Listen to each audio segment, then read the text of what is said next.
I know there's not much I can say because I know you're all going to go crazy, okay? Rich Salick has done so much for the sport of surfing. Everybody is familiar with a wonderful contest he runs every Labor Day on behalf of the National Kidney Foundation. And not only are they do a great thing for the foundation, but also they're a lot of fun. And I think I've surfed in every one since the first one, and they're just about to say something because I hate to go surfing contests anymore. But I love to go surf at Rich's contest. He does a great job there. But we're not just here to induct him because of that. He was a great competitive surfer back in the 60s. In fact, see the picture up there? Does anybody know what that picture is? See? That was the world contest in 1972 when he punched out Drew Harrison.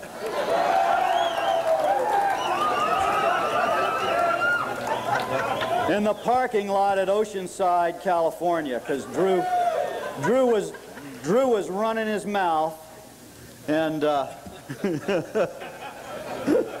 but Rich told me a story one time about when he was a kid and he was in high school. I was doing an article for ESM about East Coast things, and he told me this story about when he got his first Dewey Weber team jacket.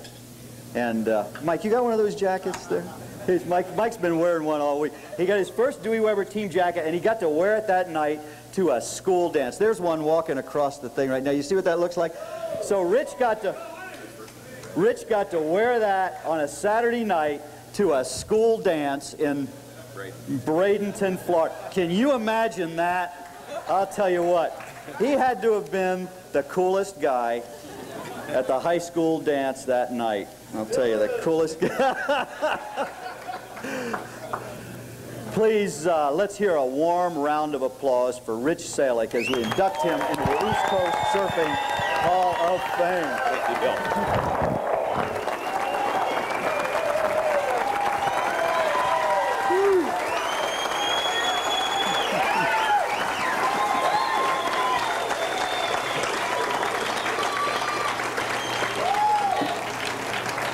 Thank you so much. I am so honored to be here, and forgive me. It's just kind of interesting to, after all these years, to be on such borrowed time after 3 kidney transplants in 28 years, to be able to still look forward to be out in the surf again with my wonderful sons, Philip, who's down here, and David, who's back in the row.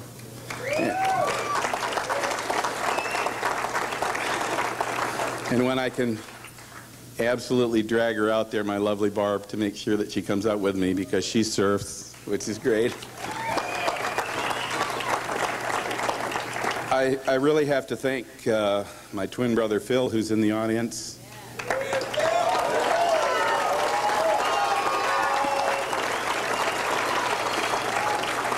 Wherever he is, if you see me, you kind of see Phil. He's right there. My older brother Chan and my younger brother Wilson, who have donated kidneys to keep me alive for these years.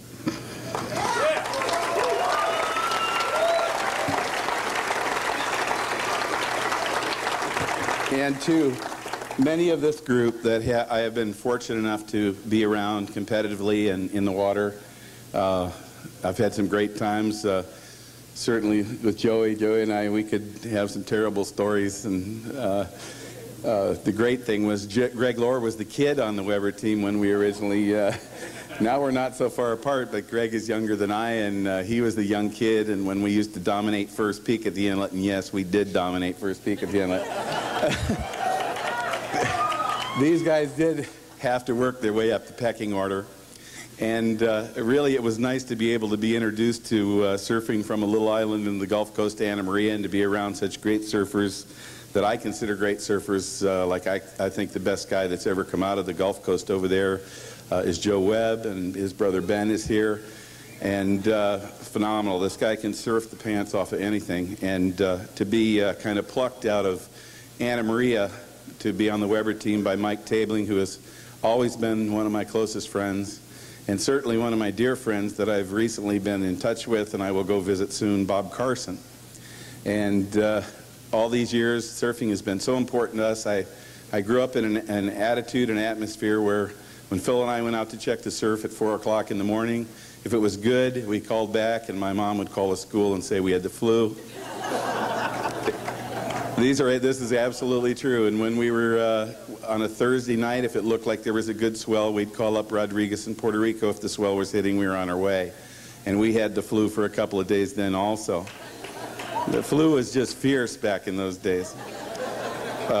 We had some explaining to do when we came back in the middle of the winter and we were really sunburned, but I really have had an interesting life. It's been an interesting life, and we're continuing it on by just trying to take what has happened to us and our experiences and trying to turn them into something good for other people that don't have that opportunity and will never.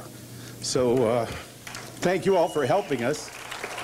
I'm not going to apologize for the emotion because it's exactly the way I feel, but I have many of my good friends here tonight, and all of you. I mean, I know so many of you out here. It's just amazing. You know, I just think about it. But thank you all. I am so deeply honored for this. I cannot tell you. And on behalf of me and my family and my extended family, thank you so much.